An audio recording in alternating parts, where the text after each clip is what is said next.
கொளுத்தும் கோடை வெயிலுக்கு மத்தியில் கேரளாவில் பரவத் தொடங்கியிருக்கும் வெஸ்ட் நைல் என்ற புதிய வகை வைரஸ் காய்ச்சல் குறித்து அம்மாநில அரசு பொதுமக்களுக்கு எச்சரிக்கை விடுத்துள்ளது. இதன் அபாயம் பற்றி மருத்துவ நிபுணருடன் நான் நடத்திய கலந்துரையாடல் இது.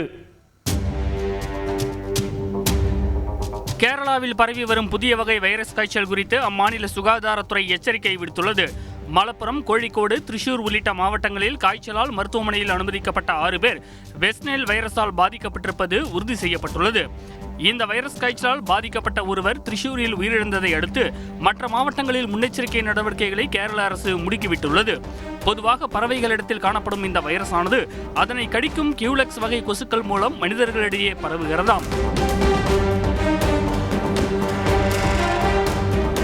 1937 முதலில் உகாண்டாவில் கண்டறியப்பட்ட வெஸ்ட் நைல் வைரஸ் 2011 கேரளாவின் ஆலப்புழாவில் கண்டுபிடிக்கப்பட்டது. ஏற்கனவே 2019 மற்றும் 2022 ஆகிய ஆண்டுகளில் இந்த வைரஸால் கேரளாவில் உயிரிழப்புகள் பதிவு செய்யப்பட்டுள்ளன. பொதுவாக இந்த வைரஸ் பாதித்த 150 பேரில் ஒருவருக்கு நிலைமை தீவிரமடையலாம் என்று கூறும் உலக சுகாதார நிறுவனம் நரம்பு மண்டலத்தை தாக்கி நிரந்தர பாதிப்பை உண்டாக்கும் என்றும் அதிர்ச்சியூட்டுகிறது. பொதுவாக இந்த வைரஸ் தாக்கினா அதனுடைய அறிகுறிகள் எப்படி இருக்கும்? குழந்தைங்களுக்கு தாக்கினா அது ரொம்ப அதிகமான வீரியத்தோட இருக்கும். சிவியரா அவங்க அஃபெக்ட் ஆகிறதுக்கு வாய்ப்பு இருக்கு. அதே மாதிரி தான் வயசானவங்களுக்கும். பொதுவா எக்ஸ்ட்ரீம் கேசஸ் ஆர் ஃபெட்டாலிட்டி, அதாவது ரொம்ப அதிகப்படியான இறப்பு விகிதம் அப்படின்னு சொல்லிட்டு வரும் அப்படின்னு இருந்ததுன்னா அது குழந்தைங்களுக்கும் வயதானவங்களுக்கும் தான் வரும். மிடில் ஏஜ் பீப்புளுக்கு அவ்வளவா அது அஃபெக்ட் ஆகாது. அப்படியே வந்தாலும் லேசான தலைவலி காய்ச்சலோட அது வந்துட்டு போயிடும். இதுவரைக்கும் தடுப்பூசி கண்டுபிடிக்கப்படல. மருத்துவ சிகிச்சையால உயிரிழப்புகள் 100% தடுக்கப்பட்டு விடுமா? அச்சம் தேவையா? அனிமல் ஸ்டடிஸ் போயிட்டு இருக்கு. அதாவது ஹார்ஸ்க்குலாம் தடுப்பூசி போட்டு அதை ட்ரையல் பண்ணி பார்த்துட்டு இருக்காங்களே தவிர்த்து மனிதர்களுக்கு தடுப்பூசி இன்னும் கண்டுபிடிக்கல. ஆனா அது கண்டுபிடிக்கலனாலும் இறப்பு விகிதம் அந்த அளவுக்கு இதுல பெருசா கிடையாது. 80% பீப்புள் அதை அஃபெக்ட் ஆகும்போது, அதாவது 100% பீப்புள்ல 80% பீப்புள் போகிறது தெரியாத அளவுக்கு தான் இருக்காங்களே தவிர்த்து இது 20%க்கு தான் வெளிப்படையா தெரியும். நார்மலா எல்லாருக்கும் போகிற ஒரு வைரஸ் காய்ச்சல் மாதிரி தான் இதுவும் அறிகுறிகள் இருக்கும். அதனால பயப்பட தேவையில்லை. சோ வேக்சின் இல்லைனாலும் நம்ம இறப்பு விகிதம் இது ரொம்ப அதிகமா இல்லைன்னும் போது நம்ம அதை பத்தி கவலைப்பட வேண்டிய அவசியம் இல்லை அதிகப்படியா.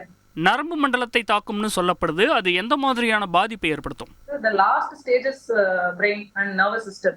நர்வஸ் சிஸ்டம்ல அஃபெக்ட் ஆயிடுச்சுன்னா நெக் ஸ்டிஃப்னஸ் சொல்லக்கூடிய கழுத்து பகுதி ஸ்டிஃபா இருக்கும். அவங்களுக்கு தலைவலி ரொம்ப அதிகமா இருக்கும். ஒரு சிவியரான காய்ச்சல் இருக்கும்.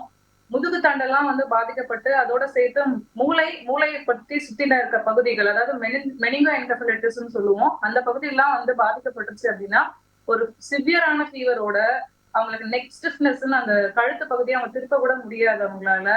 அதே மாதிரி வாந்தி, ப்ரொஜெக்டைல் வாமிட்டிங் இருக்கலாம். அவங்களுக்கு கன்வர்ஷன் சொல்லக்கூடிய சீஜர்ஸ், அதாவது வலிப்பு வர்றது இருக்கலாம். ரொம்ப எக்ஸ்ட்ரீம் கேசஸ்ல பெராலைசிஸ், அதாவது பக்கவாதம் வரையும் வர்றதுக்கு உண்டான வாய்ப்பு இருக்கு. ரொம்ப டெட்லி கேசஸ்ல கோமா வரையும் கூட அவங்க போகலாம்.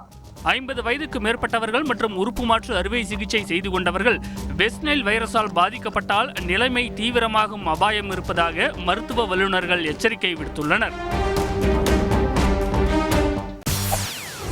செய்திகளை உடனுக்குடன் தெரிந்து கொள்ள உடனே சப்ஸ்கிரைப் பண்ணுங்க.